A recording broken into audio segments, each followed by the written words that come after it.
Odoul. Julien Odoul, bonjour, merci d'être avec nous. Bonjour. Vous êtes où là? Je vois derrière vous un fleuve. Là, je suis à Joigny et le fleuve, c'est l'Yonne. Ah, c'est Lyon. C'est Bon, une rivière, d'ailleurs. c'est une rivière, oui. Julien Odoul, cette histoire de la mosquée, du financement de la mosquée de Strasbourg par le contribuable vous agace et vous fait réagir au bureau politique du Front National, du Rassemblement National? Encore une fois, il n'y a aucune surprise avec Europe Écologie Les Verts, qui est le porte-parole, le porte-voix de l'islam politique depuis des années.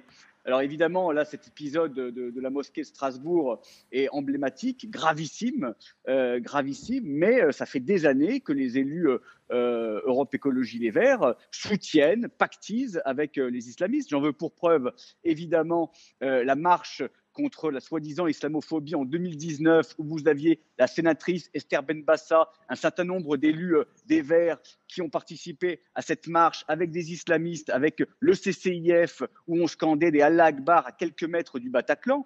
J'en veux pour preuve aussi l'opposition de M. Bayou, secrétaire national d'Europe Écologie Les Verts, à la dissolution du CCIF, en disant que le CCIF avait juste manifesté des opinions qui sont farouchement contraires à nos principes, à nos valeurs républicaines. Je rappelle que Mme Benbassa, également, en 2006, avait contesté le caractère antisémite de la mort d'Ilan Halimi, qu'en 2016, elle avait notamment mis sur le même pied d'égalité le voile islamique et la mini-jupe en disant que les deux étaient aliénants et que finalement, ceux qui s'opposaient au voile islamique avaient un féminisme de grand-mère.